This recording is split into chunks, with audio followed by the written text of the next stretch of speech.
rajim. Bismillahirrahmanirrahim. Masaluhum kamasalil ladzi istawqada nara. Falamma adha'at ma hawlahu dhahaballahu binurihim wa tarakahum fi dhulumatin la yubsirun. Summun bukmun umyun fahum la yarji'un. Au kasayyibin minas samaa'i fihi dhulumatu wa ra'du wa barq yaj'aluna asabi'ahum fi adhanihim minas sawa'iqi hadharal maut. Wallahu muhitun bil kafirin. Yakadul barqu yakhtafu absarahum kullama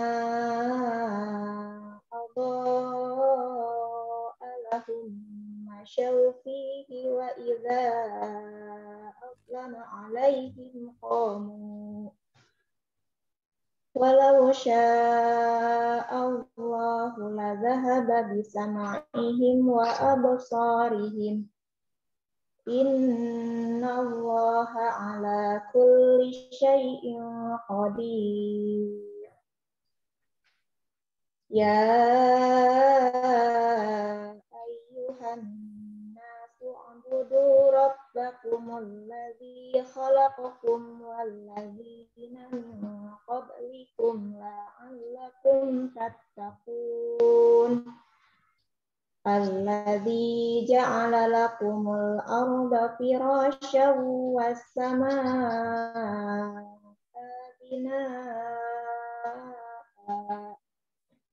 wa anzala minas samaa'i maa'an fa akhraja bihi minas samarati rizqan lakum.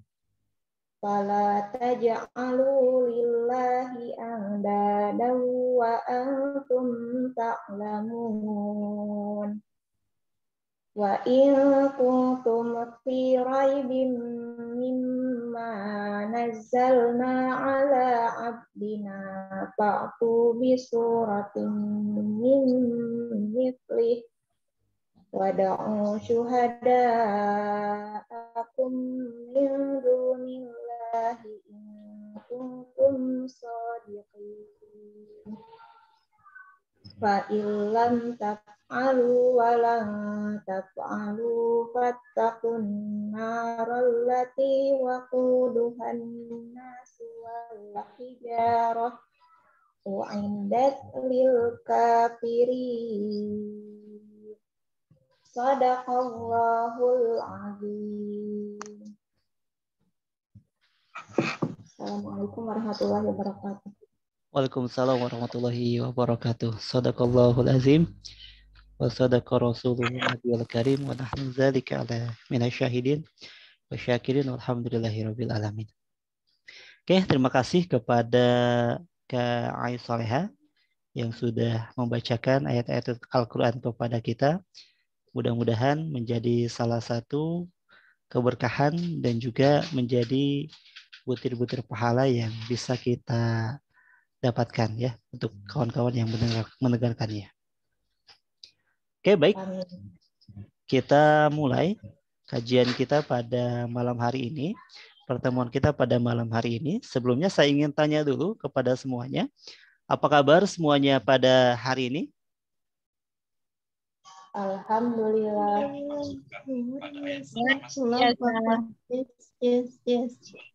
Alhamdulillahirabbil alamin. Masya Allah, ini beda-beda profesi kayaknya ya. Cara jawabnya beda, Masya Allah.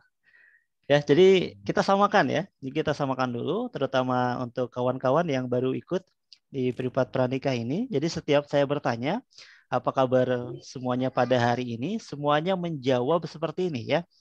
Angkat kedua tangannya sambil kita sama-sama berkata ya. Ikuti ya. Jadi ketika saya berkata, apa kabar semuanya pada hari ini? Semuanya kompak menjawab seperti ini. Alhamdulillah. Luar biasa. Allahu Akbar. Yes, yes, yes. Oke, siap ya? Jadi kita berkata dan juga kita menggerakkan tubuh kita agar kita terbiasa apa yang kita katakan sesuai dengan apa yang kita lakukan. Oke, saya ulangi sekali lagi. Oke ya? Sekali lagi. Oke, siapkan semangatnya. Apa kabar semuanya pada hari ini? Alhamdulillah. Luar biasa. Allahu Akbar. Yes, yes, yes. Masya Allah. Masih ada yang setengah-setengah ya menjawabnya. Masih ada yang malu-malu. Masih ada yang setengah hati.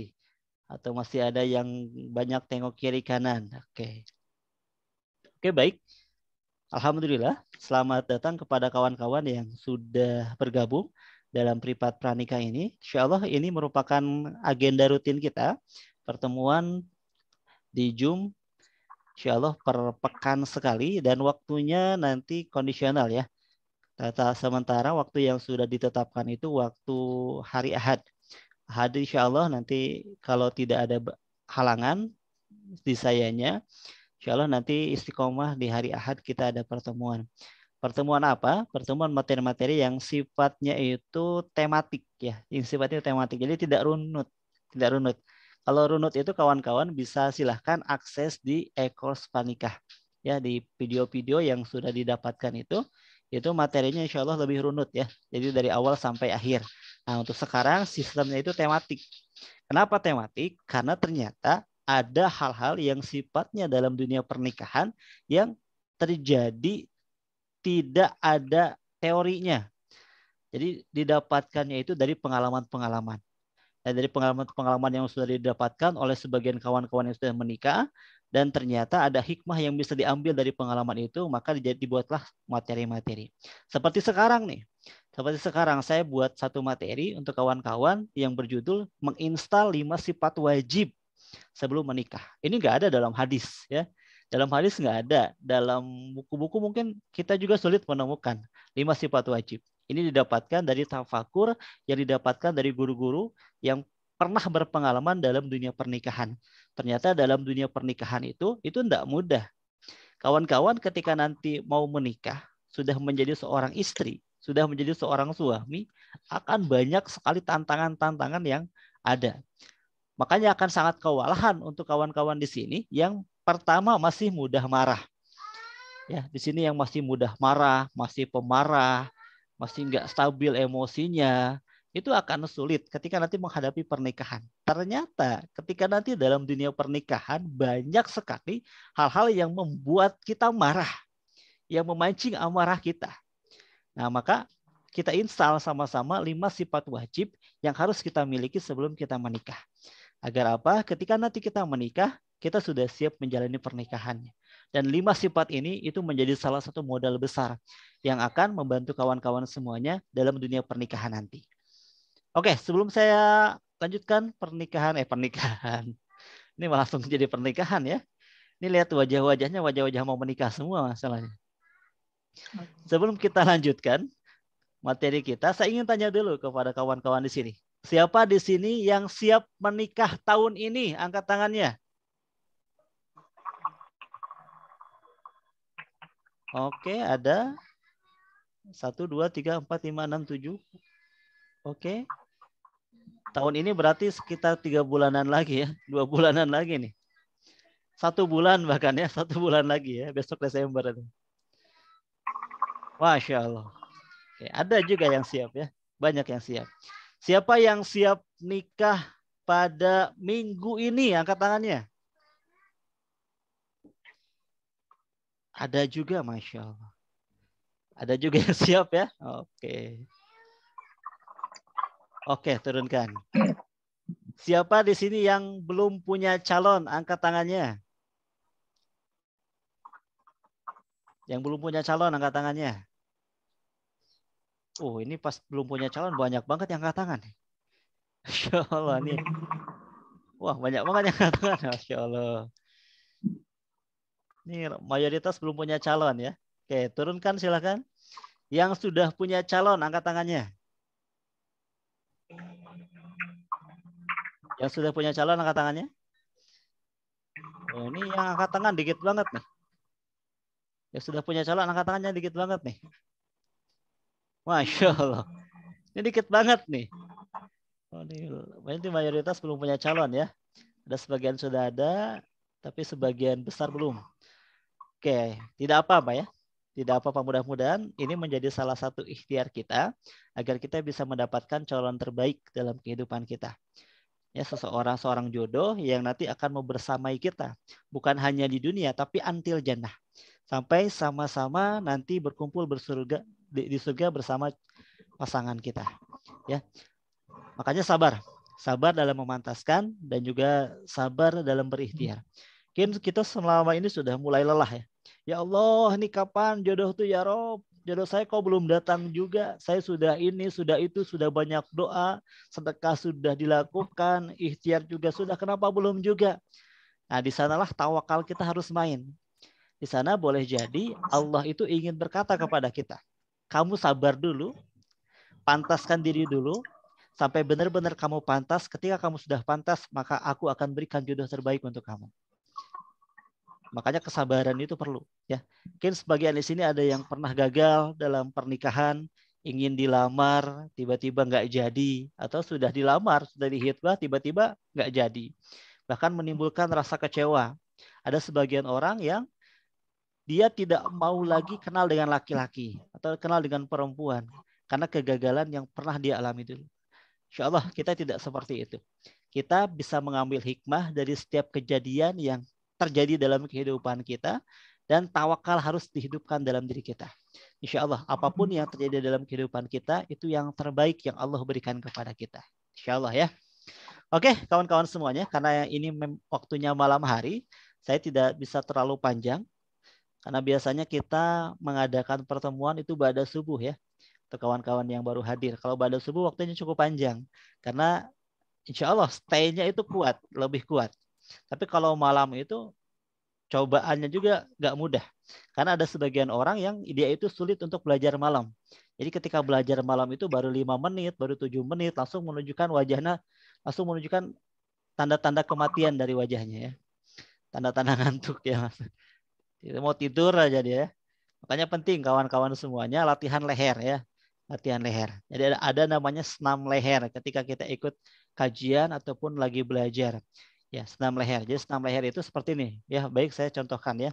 Terutama untuk kawan-kawan yang baru bergabung. Boleh silakan kawan-kawan semuanya, pandangannya diarahkan ke atas. Silakan pandangannya diarahkan ke atas. Ke bawah. Ke bawah, samping kiri. Samping kanan.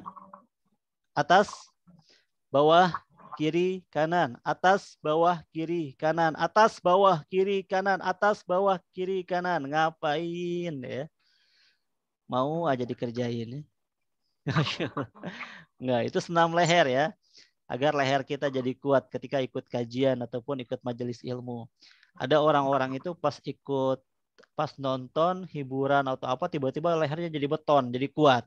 Tapi pas ikut kajian, ikut lagi belajar, ikut majelis ilmu langsung tiba-tiba jadi patah ya.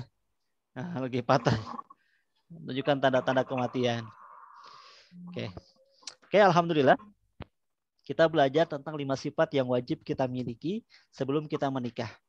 Nah, kawan-kawan mungkin sebagian ada yang sudah dapat ilmunya, tapi tidak apa-apa ya. Kita ulang lagi untuk yang sudah dapat, yang belum dapat, insya Allah ini merupakan ilmu yang sangat manfaat untuk kita ketika nanti kita menikah. Yang hadir sekitar 78 orang, alhamdulillah.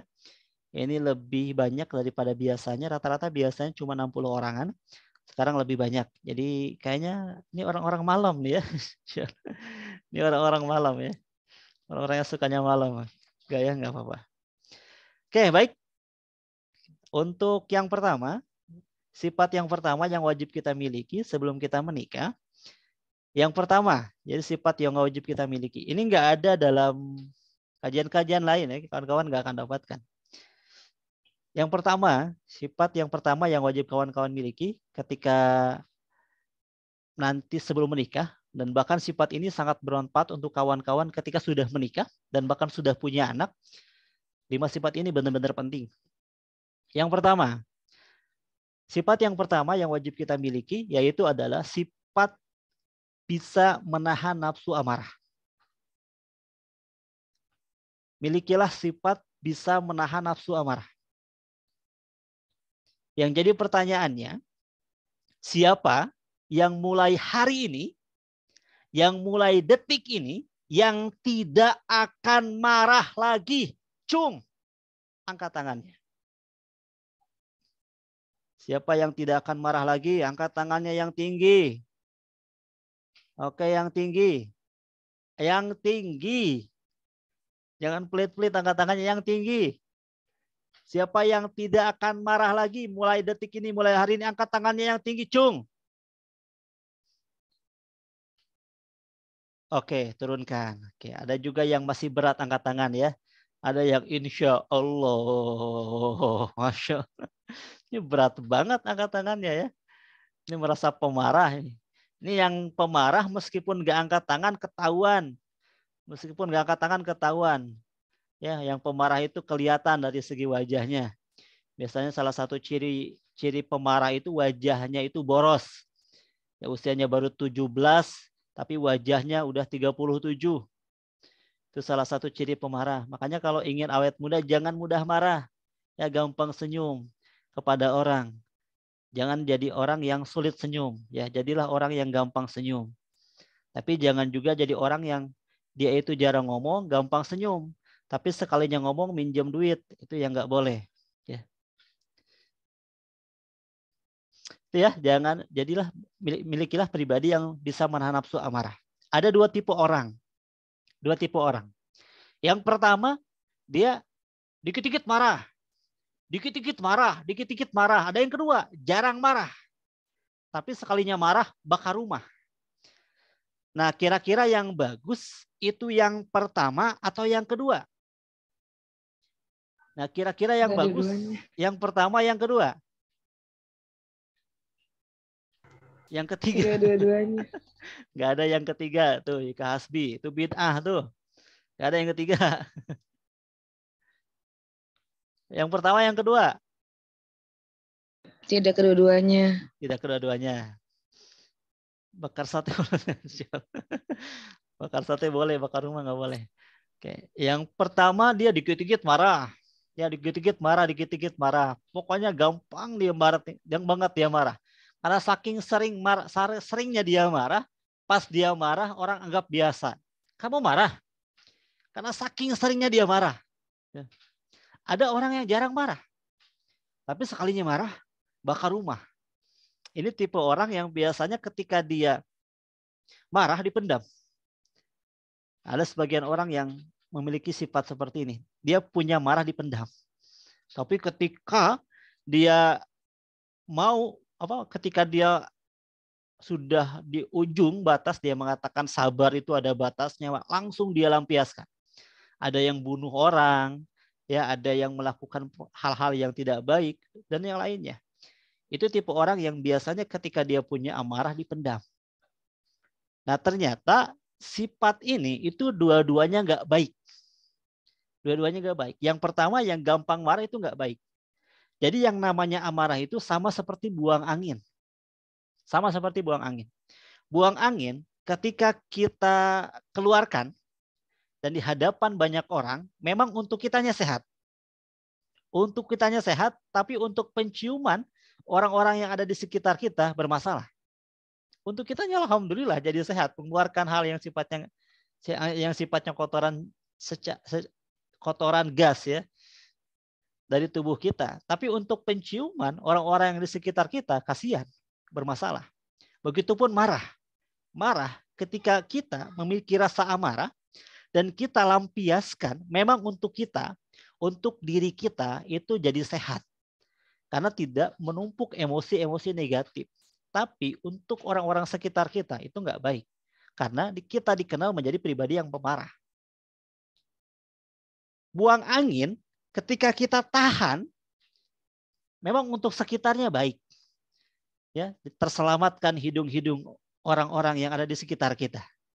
Tapi untuk kitanya itu jadi nggak sehat. Karena jadi penyakit.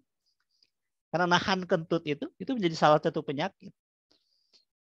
Ya, begitupun marah. Marah ketika kita pendam, ya kita tanam, ya biarkan, kita nggak lampiaskan. Memang untuk orang lain jadi bagus. Kita terkenal menjadi pribadi yang tidak gampang marahan. Orang lain tidak tersemprot oleh kita marah. Tapi untuk kitanya jadi nggak baik. Karena apa? Karena kita menumpuk emosi-emosi negatif dalam tubuh kita. Jadi yang baik itu seperti apa? Yang baik itu yang Rasulullah ajarkan kepada kita. Ketika kita marah, yang pertama kita ingat Allah. Kita ingat Allah. Kawan-kawan coba gini. Saya ingin berikan satu terapi dulu kepada kawan-kawan semuanya. Silakan duduknya di dekat, dirapihkan. Duduknya dirapihkan, setenang mungkin, usahakan nggak bising. Ya tadi saya baca ada yang sambil jualan bakso ya. Ada yang sambil jualan bakso. Kalau yang sambil jualan bakso nggak apa-apa, nggak terlalu fokus ya, nggak apa-apa. Jangan juga misalnya saya suruh apa jadi ngikut. Nanti orang lagi beli nggak nggak dilayanin ya. Tetap aja fokus dengan aktivitasnya. Ya untuk kawan-kawan yang lagi santai, yang lagi tenang, silahkan duduknya ditenangkan. Ya duduknya dirapikan. Duduknya ditenangkan, duduknya dirapikan. Saya ingin berikan satu terapi yang sederhana yang mungkin bermanfaat untuk kita. Ya, silahkan saya minta dalam hitungan 3 semuanya tarik napas dari hidung, dikeluarkan lewat mulut. Ya, dalam hitungan 3 ya, silahkan tarik napas dari hidung, dikeluarkan lewat mulut. Oke, silahkan tarik napas dari hidung, dikeluarkan lewat mulut. Dalam hitungan 3, saya minta semuanya silahkan nanti tundukkan pandangannya ke bawah, ditutup matanya, dan tangan kanannya simpan tepat di jantungnya. Tangan kanannya simpan tepat di jantungnya. Paham ya? Nanti dalam hitungan 3. Ya, tundukkan pandangannya ke bawah, ditutup matanya, tangannya simpan tepat di jantungnya. Makanya silakan duduk ya, jangan berdiri. Duduknya dirapihkan, benar-benar rapih. Ini saya terapi sederhana untuk mengukur aja bagaimana kedekatan kita dengan Allah. Oke, dah, silap ya. 1, 2, 3, silakan. Tundukkan pandangannya ke bawah dan juga ditutup matanya. Silakan ditundukkan pandangannya ke bawah dan juga ditutup matanya. Jangan lihat saya ya, jangan lihat saya. Jangan lihat saya. Silakan tundukkan pandangannya ke bawah dan juga ditutup matanya. Ya. Silakan. Yang tidak menundukkan pandangan saya doain masuk angin. Anginnya bukan angin ribut ya, angin biasa. Silakan. Tundukkan pandangannya ke bawah dan ditutup matanya. Simpan tangan kanannya tepat di jantungnya.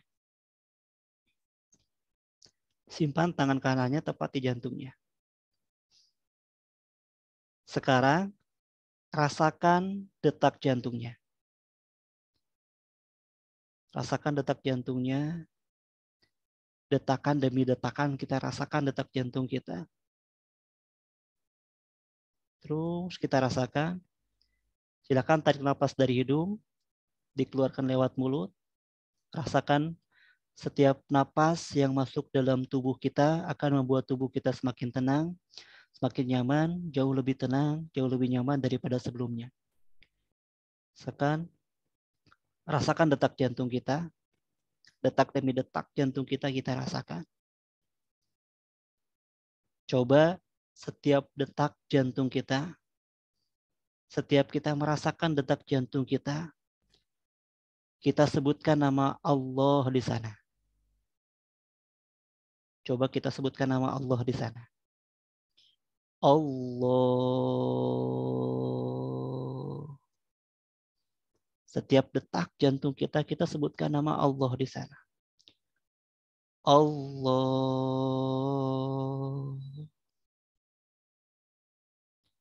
Terus rasakan. Setiap kita merasakan detak jantung kita sebutkan nama Allah di sana. Allah.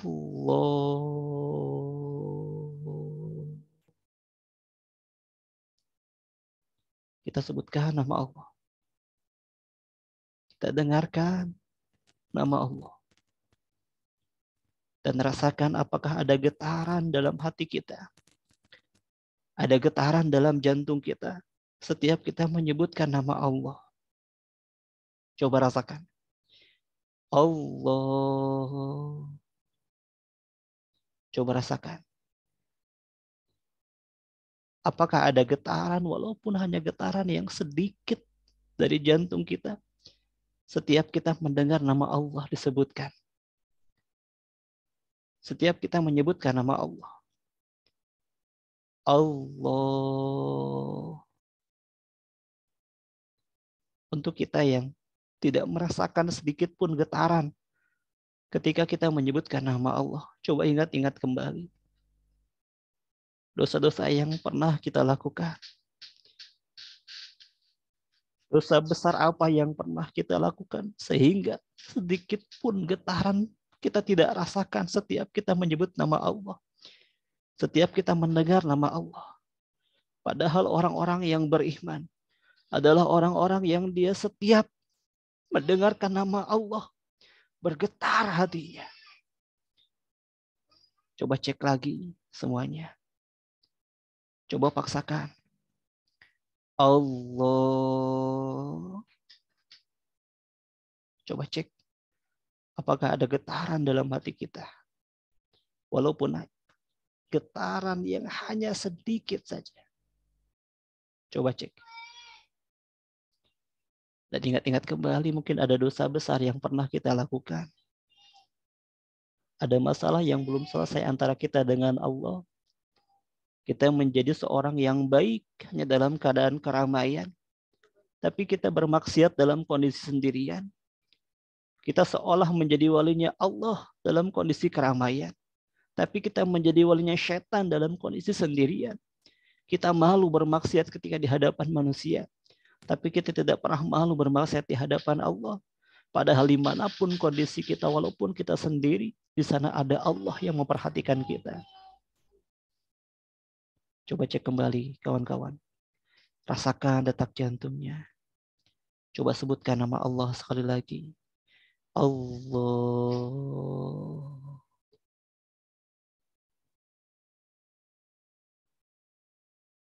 Silakan tarik nafas dari hidung. Dikeluarkan lewat mulut. Dalam hitungan 3 boleh dibuka matanya. Silakan 1, 2, 3. Oke, itu ya salah satu terapi sederhana. Mengukur bagaimana kedekatan kita dengan Allah. Kalau kita dekat dengan Allah itu ada rasa rindu. Bahkan ketika namanya disebutkan, ada getaran dalam hati kita. Makanya ya kawan-kawan, lebih dekatkan diri kita sama-sama dengan Allah. Orang yang dekat dengan Allah itu nggak akan pernah rugi. Orang yang melibatkan Allah di awal itu nggak akan pernah rugi. Ketika kita mencari jodoh dan melibatkan Allah di awal, insya Allah akan mengarahkan yang terbaik untuk kita. Boleh jadi gagalnya kita belum menikah. Gagalnya kita dalam pernikahan itu karena penyelamatan Allah untuk kita. Karena Allah tahu kalau kita menikah dengan orang itu, yang terjadi justru adanya banyak mudarat dalam pernikahan kita nanti. Oke ya. Itu yang pertama, jadi milikilah sifat kita bisa menahan nafsu amarah. Dari sekarang ya, dari sekarang. Mumpung belum nikah nih. Mumpung belum nikah. Karena kalau sudah nikah repot nanti. Kawan-kawan di sini kalau memiliki sifat pemarah itu repot.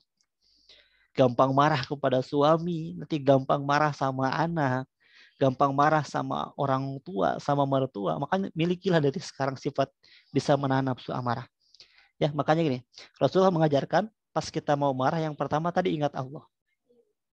Orang yang kedekatan dengan Allahnya baik, ketika dia mau marah ingat Allah, itu langsung nggak jadi marahnya. Karena apa? Dia malu kepada Allah. Sama dengan orang yang dia itu mau melakukan dosa, dia mendengar saja nama Allah. Dia ingat kepada Allah walaupun hanya sedikit, itu langsung gak jadi dia melakukan maksiat. Karena apa? Saking cintanya dengan Allah. Di Mesir itu memiliki kebiasaan ketika ada yang marah dan juga orang yang marah yang lainnya lagi, sama-sama marah sampai mau bertengkar. Ada satu orang aja yang mengatakan Allahumma sholli ala Muhammad. Hanya mengatakan itu, shollu ala Nabi. Salawatlah kepada Nabi, salawatlah kepada Rasulullah. Hanya mengatakan itu, mereka yang mau berantem itu nggak jadi. Yang asalnya mau berantem nggak jadi. Karena apa? Langsung mereka Allahumma sholli ala Muhammad atau Allahumma sholli ala Sayyidina Muhammad. Langsung nggak jadi. Karena apa? Saking cintanya dengan Rasulullah. Mereka nggak mau mengumbar mereka nggak mau ikut dengan hawa nafsu bertengkar dengan saudaranya. Karena saking cintanya dengan Rasulullah. Nah, begitupun kita. Kalau kedekatan kita dengan Allahnya baik, setiap kita marah, kita menyebutkan nama Allah, kita istighfar, ya, astagfirullahalazim. Kita mengucapkan istighfar, langsung kita bisa meredam nafsu emosi kita. Jadi emosi nafsu amarah itu bukan dipendam, bukan juga dilampiaskan. Tapi apa? Disalurkan ke tempat yang tepat. Ya, dengan cara apa? Kita menjadi pribadi yang bisa mengatasi itu ketika kita sedang marah, ya. Saya ingin tanya dulu. Jujur ya. Di sini jawab, siapa yang merasa pemarah angkat tangan.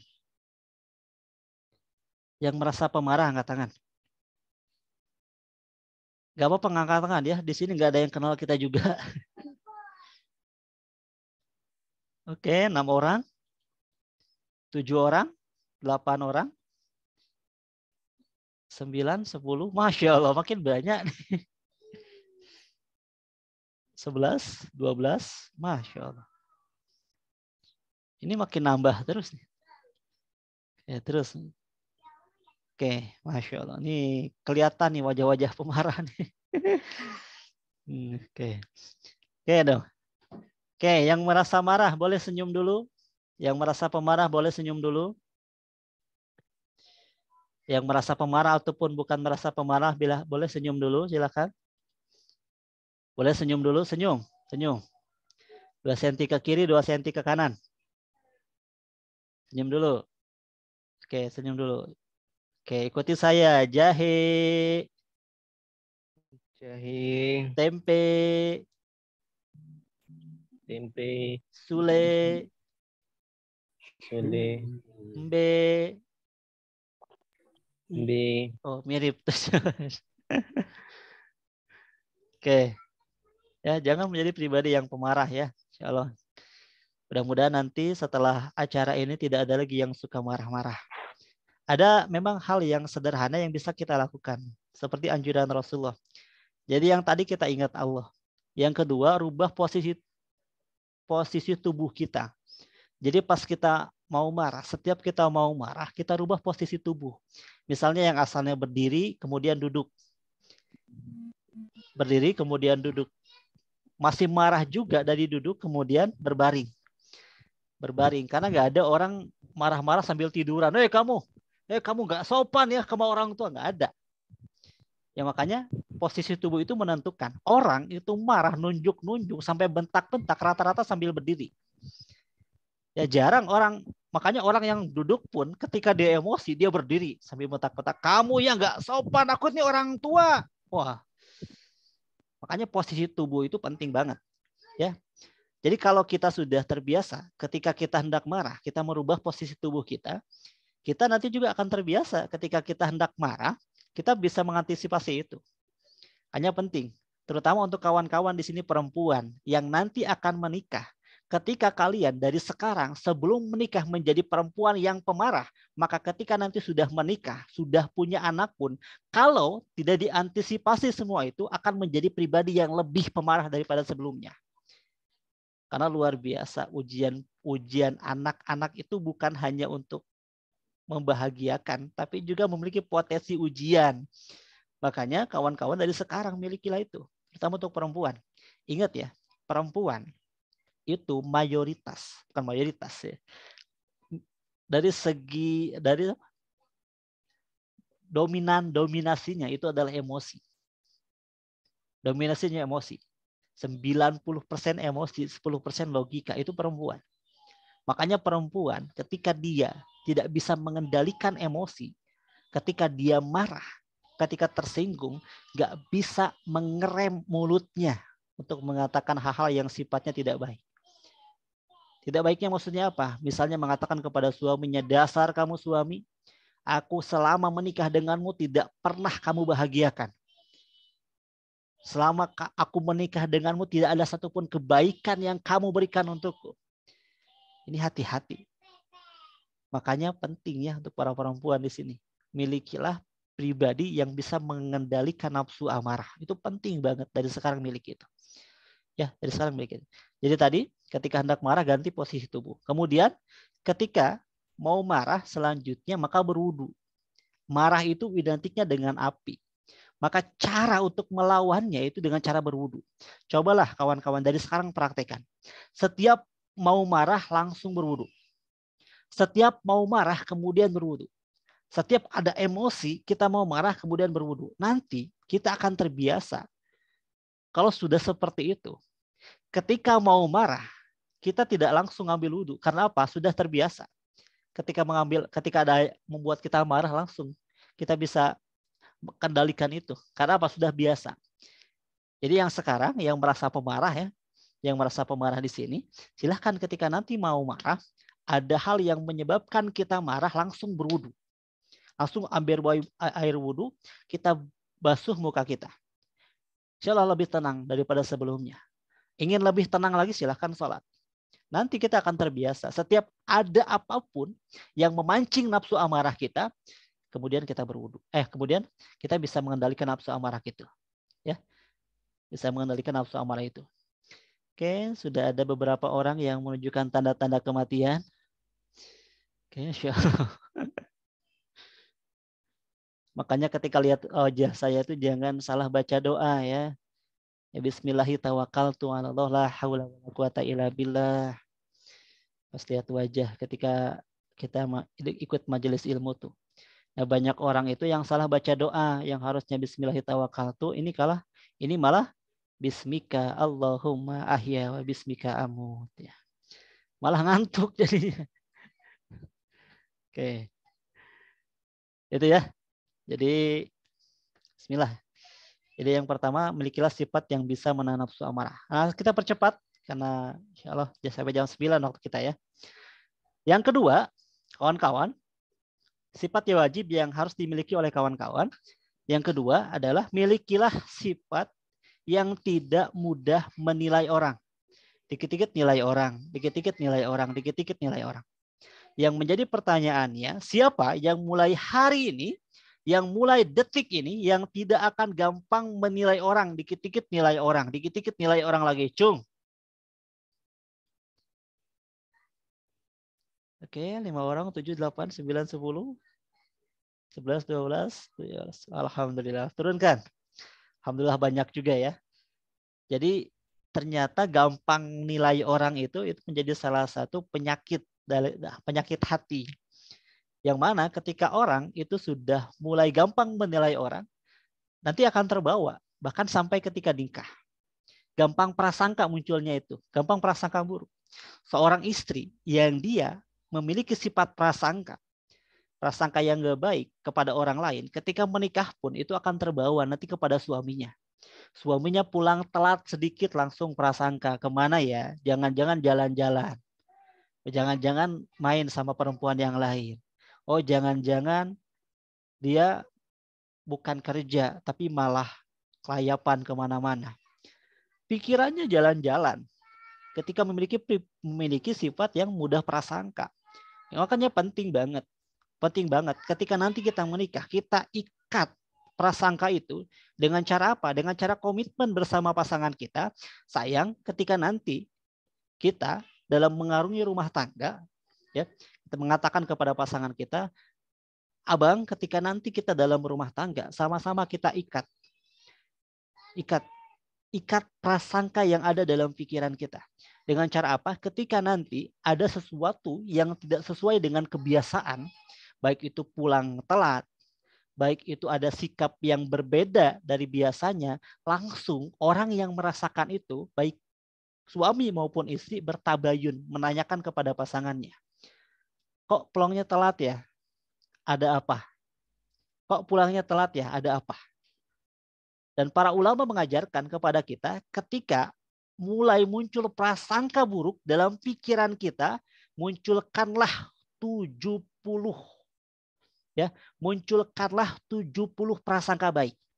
Oke, sebelum saya lanjutkan, sinyalnya jelas atau tidak? Suara saya jelas atau tidak? Kalau jelas silakan angkat jempolnya. Kalau jelas silakan angkat jempolnya. Kalau suara saya jelas silakan angkat jempolnya. Kalau suara saya makin jelas silakan angkat kedua jempolnya. Kalau suara saya makin jelas lagi silakan angkat keempat jempolnya. Oh enggak, bercanda ya. Jangan ya, jangan dipraktekkan.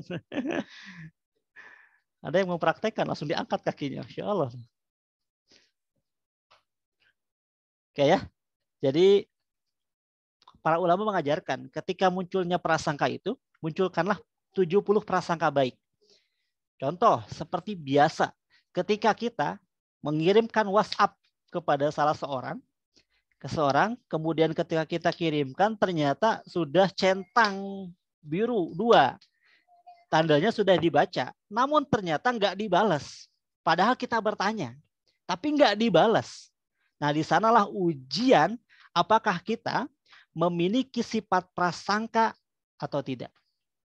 Ya, memiliki sifat prasangka atau tidak, mudah prasangka sama orang.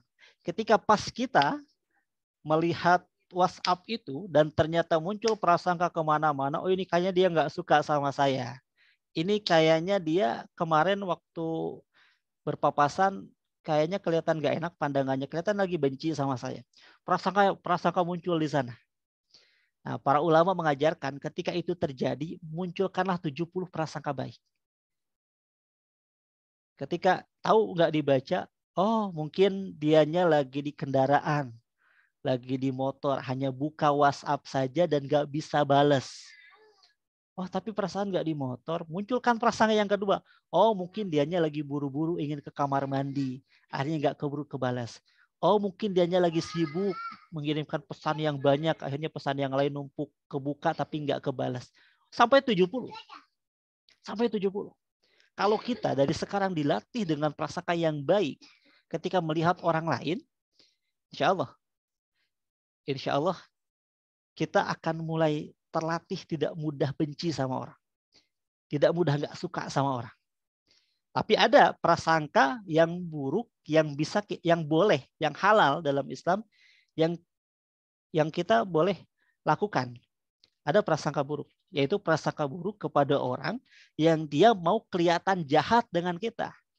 Misalnya contoh, ada maling, mau masuk rumah lewat jendela, nggak boleh kita berkata, oh mungkin malingnya salah masuk. Oh mungkin dianya salah masuk. Tadinya ingin kemana, tiba-tiba masuk tapi lewat jendela. Karena kelihatan sudah pada tidur, mungkin mau ngebangunin, minta dibukain. Nggak boleh seperti itu. Ya, kalau itu udah kelihatan dianya mau maling. Prasangka yang buruk kepada orang yang akan membahayakan kita, itu diperbolehkan. Tapi kepada orang lain, kepada sahabat, nanti bahkan kepada pasangan itu nggak boleh. Prasangka itu merupakan salah satu kendaraan setan untuk menghancurkan dua insan manusia.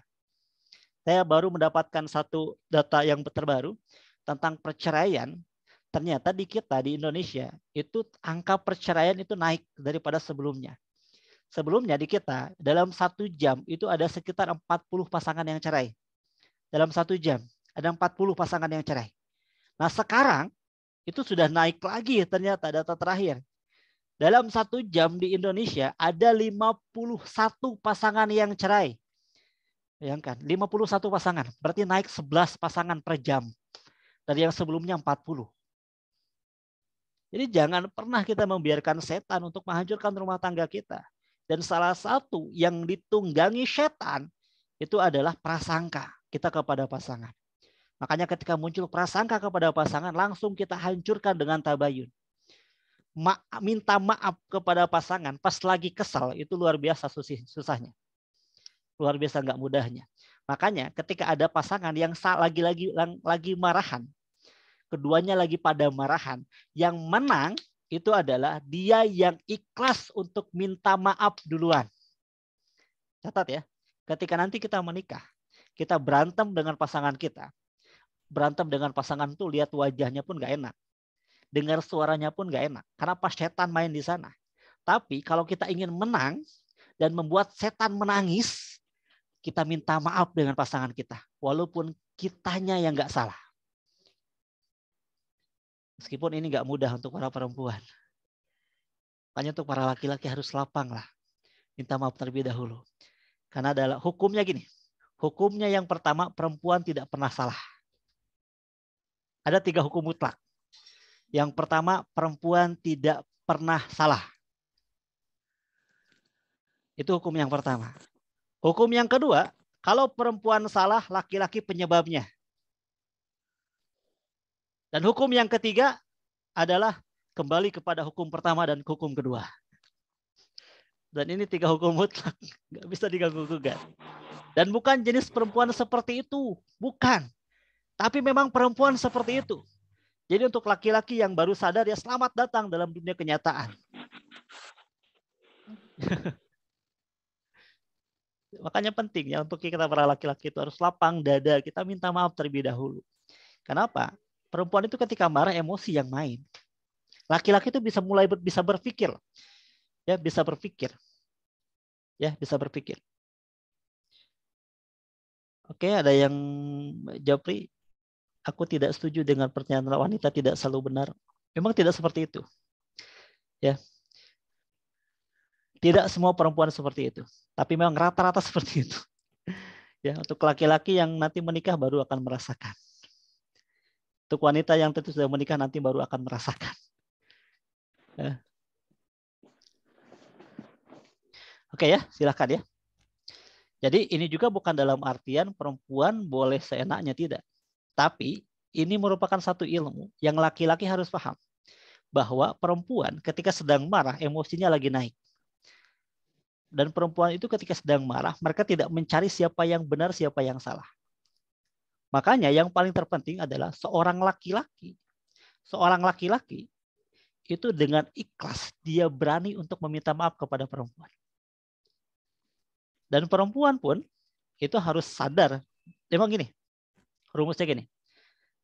Kalau kita belajar ilmu otak antara laki-laki dan perempuan, otak antara laki-laki dan perempuan, ternyata perempuan itu ketika sedang marah, dia itu tidak mencari siapa yang benar, siapa yang salah.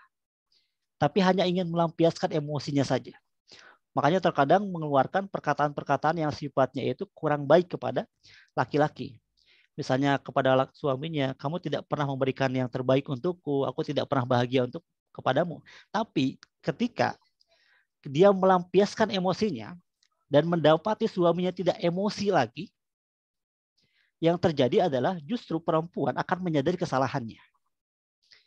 Itu yang terjadi. Ya, jadi ini bukan dalam artian perempuan juga harus benar dalam artian di atas laki-laki ya, menginjak-injak laki, tidak seperti itu ya. Jadi ya kawan-kawan akan mulai merasakan ketika nanti sudah menikah lah. Ya, untuk laki-laki terutama ketika sudah menikah akan merasakan bagaimana ujian emosi kita itu diuji ketika nanti sudah menikah. Ya, makanya silahkan segera menikah agar bisa langsung praktek ya. Oke, itu yang pertama ya. Jadi yang kedua, milikilah sifat yang tidak mudah prasangka kepada orang lain. Nanti akan terbawa ketika nanti kita menikah. Tidak mudah prasangka kepada pasangan, tidak mudah prasangka kepada mertua, tidak mudah prasangka kepada orang tua. Dan jangan membiarkan setan itu mendunggangi ke prasangka kita. Ya, jangan biarkan setan untuk mudah berprasangka kepada kita. Oke, itu yang kedua ya. Ini waktu kita makin mepet. Yang ketiga, milikilah sifat yang tidak mudah tersinggung. Ya, dikit-dikit tersinggung, dikit-dikit tersinggung, dikit-dikit tersinggung. Karena sifat tersinggung itu salah satu ciri kelemahan hati. Orang yang mudah tersinggung itu akan mudah sakit dan capek. Menjadi pribadi yang mudah tersinggung itu capek. Dimanapun kita, kalau kita memiliki sifat yang gampang tersinggung itu capek. Coba aja, ya. Kita ngumpul sama orang lain, kalau kita memiliki sifat tersinggung, ada ngomong sedikit yang kurang enak aja langsung tersinggung. Ngukurnya gitu. Kalau kita gampang gak enak dengan omongan orang, itu salah satu ciri kita memiliki sifat yang mudah tersinggung. Maka dari sekarang, ketika ada orang mengatakan apapun, katakan dalam hati kita, jangan tersinggung, kamu harus kuat, kamu harus sanggup, kamu harus mampu. Itu salah satu terapinya agar kita menjadi pribadi yang tidak mudah tersinggung. Ya, aku kuat, aku sanggup, aku mampu. Oke. Ya. Dan ada satu makanan ternyata yang bisa kita makan kalau di sini ada yang merasa mudah tersinggung, yaitu makanan rujak. Jadi di sini kalau ada yang merasa gampang tersinggungan, sering-seringlah makan rujak. Ini saya dapat ilmu ini dari Dr. Jaidul Akbar ya. Jadi katanya kalau kita gampang tersinggung sama orang, sering-seringlah makan rujak. Tapi juga harus dengan kadar yang sesuai. Jadi jangan sampai tersinggungnya hilang, mencretnya yang datang ya. Harus sesuai. Ya, ini panjang pembahasannya. Insyaallah nanti kita akan bahas satu-satu ya, per poinnya nanti ke depan. Karena waktunya mepet nih, kita nggak akan bisa bahas semuanya. Yang keempat ya, milikilah sifat yang tidak mudah sedih, tidak mudah kecewa ketika kita menginginkan sesuatu, ternyata yang kita inginkan itu tidak kita dapatkan. Kita mengharapkan suami yang perfeksionis, ternyata yang nanti menikah dengan kita seorang laki-laki yang banyak kekurangan. Kita menginginkan istri yang dia bisa masak, bisa nyuci, ya, bisa masak, bisa nyuci, bisa mijit dan yang lainnya. Ternyata pas ketika sudah menikah, kita mendapati seorang istri yang memiliki kekurangan masak, kekurangan bisa masak, ya, kekurangan bisa mijit dan yang lainnya. Nah, ketika kita dari sekarang melatih diri kita tidak mudah kecewa, tidak mudah sedih, ketika kita tidak mendapatkan apa yang kita harapkan, apa yang kita inginkan, kita sudah mulai terbiasa. Ya mungkin memang ini yang terbaik dari Allah untuk kita. Ya dilatih dari sekarang, tidak mudah kecewa, tidak mudah sedih. Yang namanya takdir itu ada dua. Ada qada dan juga qadar. Ada takdir baik dan juga takdir yang buruk. Buruk itu dalam artian ada ujian-ujian yang pasti datang menghampiri kita. Dalam hidup itu tidak mungkin kita baik saja. Ya, aneh kalau ada orang yang mengharapkan dalam hidupnya lu mulus aja. Baik aja tanpa ujian, tanpa cobaan. Nggak mungkin. Aneh ya kalau ada orang yang mengharapkan dalam kehidupannya susah aja terus. Nggak mungkin. Hidup itu pasti seimbang. Ya, terkadang ada kesusahan, terkadang ada kemudahan. Maka wajar ketika dalam kehidupan kita ada kesulitan. Dan tetap berpangku tangan kepada Allah yang menjadi pegangan tangan kita adalah Allah dan kita libatkan Allah dalam setiap aktivitas kita. Itu yang keempat. Dan yang kelima, yang terakhir ya, yang kelima. Ini ada yang nanya, kenapa harus makan rujak, Bang? Kenapa nggak makan bakso dan coklat? Makan bakso, makan coklat bisa, tapi siap-siap saja ya. Siap-siap saja tingginya ke samping. Ya mungkin nanti ininya hilang ya. Oh, prasangkanya hilang, mudah tersinggungnya hilang, tapi nambah berat badan. Oke, nambah berat badannya. Ini promo bakso. Yang tadi katanya ada yang sambil jualan bakso. Tadi ada yang jualan bakso sambil promo kayaknya. Silakanlah, boleh promo ya. Nah, itu yang keempat ya. Yang keempat. Sekarang yang kelima, milikilah sifat yang tidak mudah putus asa. Ya, tidak mudah putus asa. Yakinilah setiap apapun yang kita lakukan, kita akan mendapatkan sesuai dengan apa yang kita lakukan. Dan jangan pernah putus asa dengan rahmat Allah, karena orang-orang yang beriman adalah orang-orang yang dia tidak pernah berputus asa dengan rahmat Allah. Mungkin kali ini kita tidak mendapatkan jodoh yang kita harapkan. Kita belum mendapatkan seseorang yang nanti menjadi harapan kehidupan kita. Tapi kita jangan pernah putus asa. Kalaupun qadarullah Allah tidak mempertemukan kita dengan jodoh kita di dunia, tapi Allah melihat ikhtiar kita dan nanti kita akan mendapatkan jodoh yang terbaik di akhirat. Allah itu tidak pernah melihat hasil, tapi yang Allah lihat itu adalah proses. Berapa banyak orang-orang di masa lalu yang mereka dari segi nikah itu terlambat. Dari segi nikah terlambat. Bahkan ada seorang ulama yang dia tidak menikah. Itu Imam An-Nawawi, pengarang kitab Riyadhus Shalihin, tidak menikah sampai usianya 45 tahun ketika meninggal. tapi tetap keberkahan dalam kehidupan mereka dapatkan. Keberkahan dalam kehidupan mereka dapatkan, ada sebagian sahabat yang menikah telat. Justru ketika keterlambatan menikah mereka bisa melahirkan generasi-generasi yang hebat. Ada salah satu imam mazhab itu yang orang tuanya menikah itu sangat terlambat, di atas 40 tahun. Tapi dengan keterlambatan pernikahan itu justru ada hikmah yang besar, bisa melahirkan generasi yang hebat. Ya, yaitu adalah Imam Hanafi kalau tidak salah. Imam Hanafi. Makanya jangan pernah putus asa dengan rahmat Allah. Terus aja jalan. Sawa as-sabil, kita terus berjalan. Kita terus berjalan di jalan Allah. Jalan yang diridhoi oleh Allah. Kalau kita melihat ada sebagian kawan kita yang bisa pacaran ya dengan jalan-jalan yang tidak baik, berduaan malam minggu, bisa berduaan. Ada yang pacaran ya, ada yang pacaran mungkin pacarannya pacaran yang lain. Ada sebagian yang mengatakan pacaran syariah. Ya meskipun dalam Islam itu nggak ada pacaran syariah ya, nggak ada. Ya cukup pakaian yang lainnya yang syariah. Kalau bank syariah boleh, tapi kalau pacaran syariah jangan. Nggak boleh, karena pacaran syariah itu nggak kebayang pacarannya gimana. Mungkin pacaran yang diawali dengan bismillah, diawali dengan alhamdulillah. Pacaran yang sama-sama salawatan di bawah bedug mungkin gitu. Tapi nggak ada ya, nggak ada. Nggak ada pacaran syariah.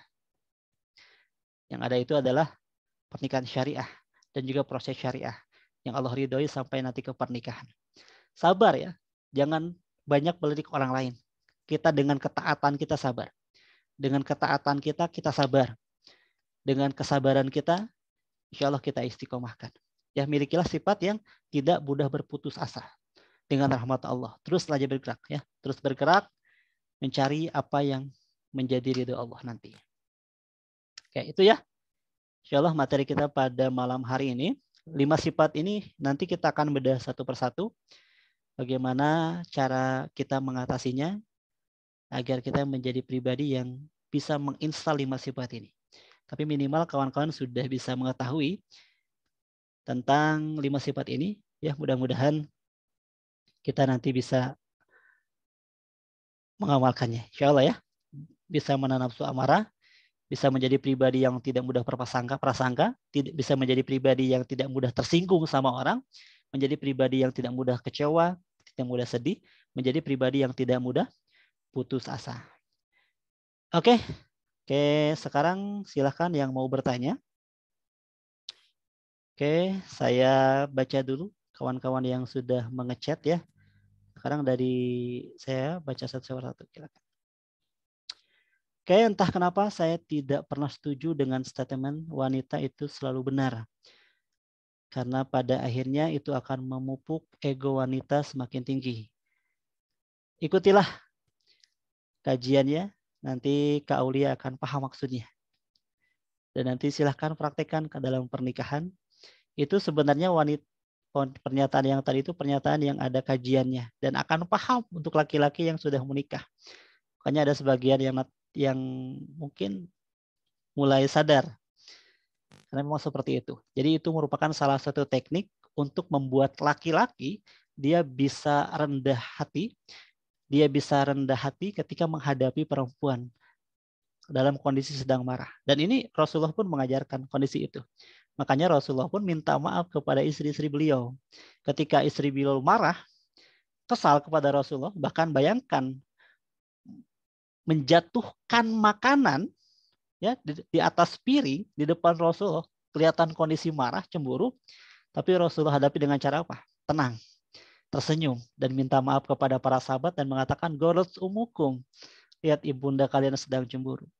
Ini merupakan ilmu yang justru diajarkan oleh Rasulullah. Ketenangan menghadapi perempuan. Kenapa? Perempuan itu dominannya adalah emosi. Kalau lah nanti Kaulia akan paham ketika mengikuti kajiannya ya. Dan segeralah praktek. Ya, mudah-mudahan mendapatkan suami yang bisa dengan sabar mendapati istri yang memiliki emosi yang misalnya kurang baik. Ya, insya Allah.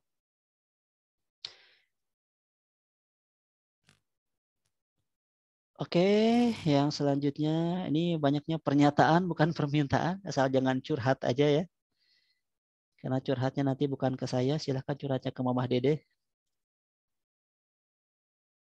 Saya selalu minta maaf duluan, tapi tetap saya ditinggalkan. Oh, nggak apa-apa. Oke, Kak Nur Afifah minta maaf duluan, tapi ditinggalkan. Justru Kak Nur Afifah harus bersyukur. Berarti memiliki pribadi yang baik, yang ikhlas dan ridho meminta maaf terlebih dahulu, ya, memiliki kebesaran hati yang luar biasa. Mungkin Allah melihat dia tidak pantas untukmu. Ada seorang laki-laki yang memiliki kebesaran hati yang lebih juga yang nanti pantas untukmu. Oke, silakan. Sekarang dari Pak Agus, pantas sen kiri belok ke kanan. Oke, itu perempuan itu seperti itu. Jadi perempuan itu ada namanya di sini tuh corpus callosum, ya, yang membedakan antara otak kiri dan otak kanan. Corpus callosum perempuan itu lebih tebal dibandingkan dengan laki-laki. Makanya perempuan itu bisa menggabungkan otak kanan, otak kiri sekaligus. Bisa masak, gendong anak, sambil main HP, ngobrol bisa.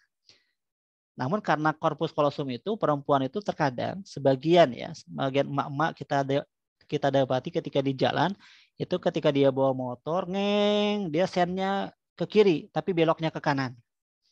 Ya, pengalaman saya juga, saya dulu pernah menegur perempuan seperti itu. Mak, ibu-ibu, Bu, maaf, ibu tuh tadi salah. Ibu tuh tadi sen ke kiri, tapi kenapa ibu belok ke kanan? Harusnya ketika ibu sen ke kiri, ibu tuh belok ke kiri. Malah saya yang dimarahin. Masnya yang nggak paham.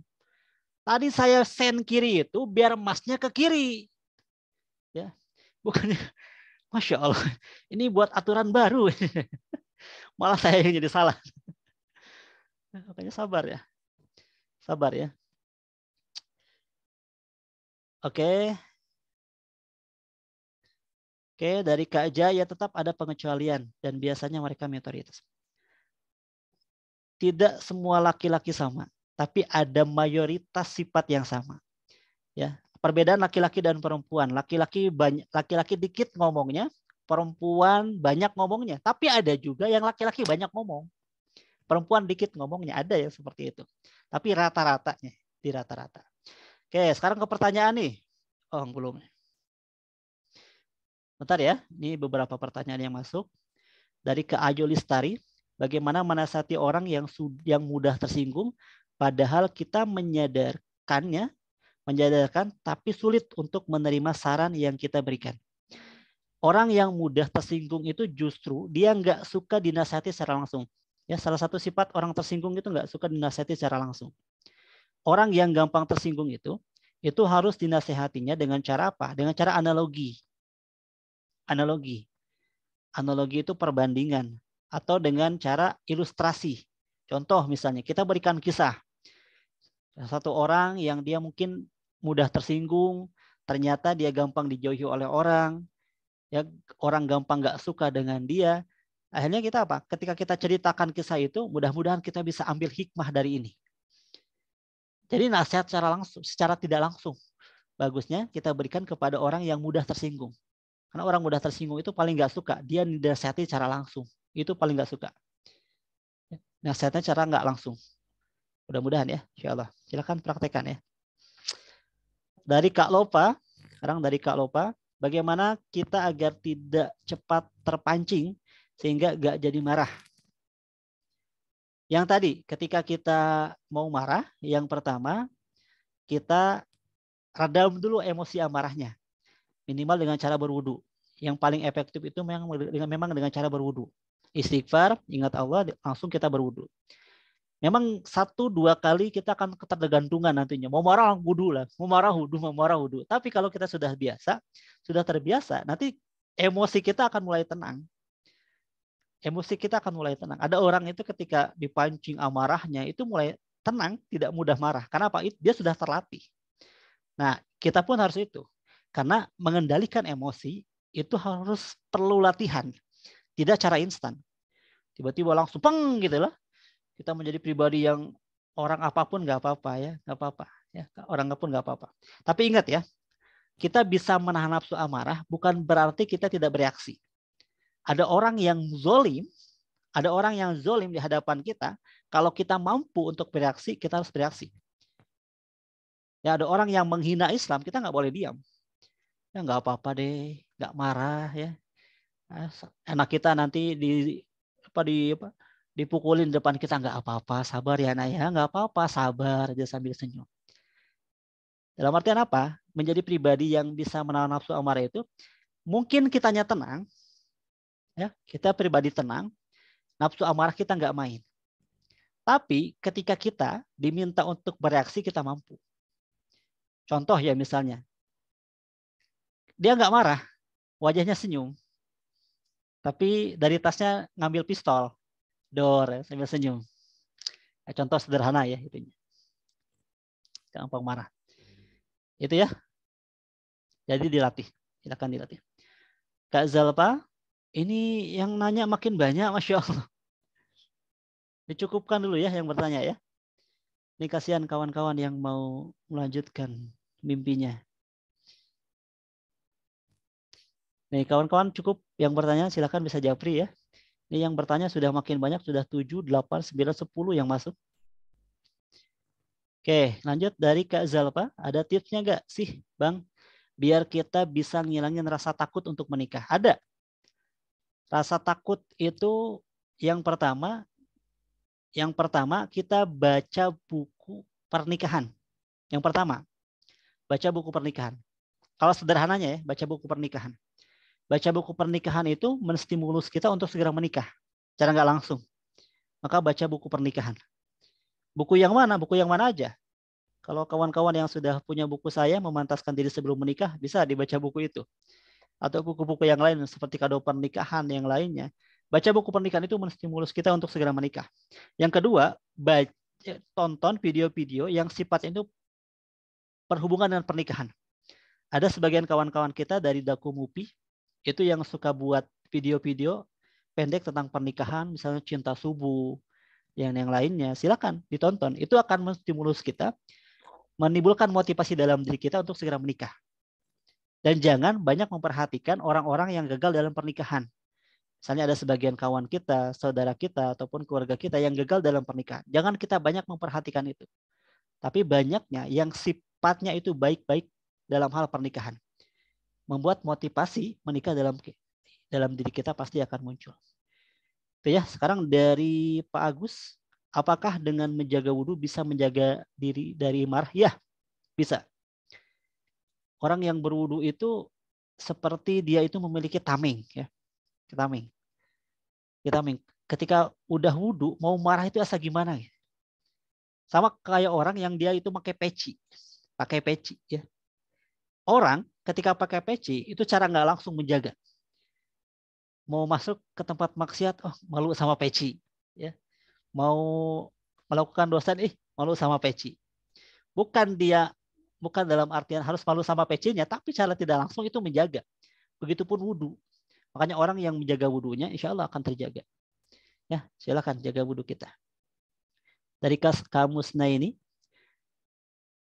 Assalamualaikum, waalaikumsalam. Saya mau bertanya, gimana kalau tanggal nikah sama dengan tanggal Natal? Apakah ada dosa, Ustaz? Tidak berdosa.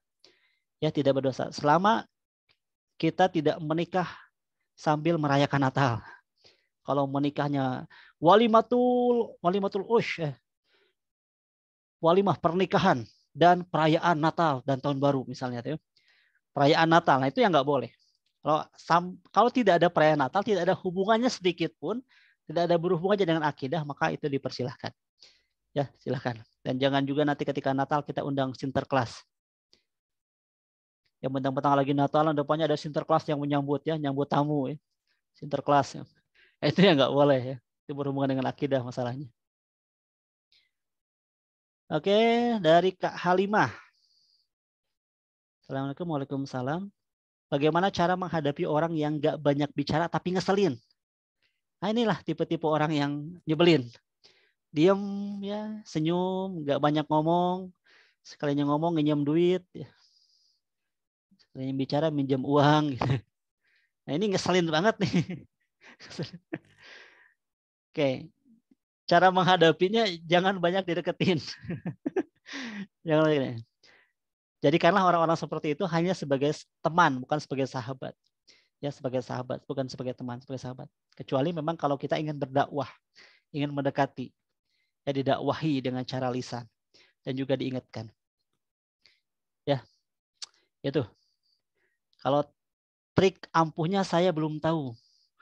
Karena ini pengalaman saya pribadi, karena dulunya saya yang suka ngeselin orang. Jarang ngomong ya. Tapi ngeselin terus. Silakanlah, nanti kawan-kawan silakan beri kita tip kepada Kak Halimah ya. Bagaimana caranya menghadapi orang seperti itu. Oke. Ini terakhir ya.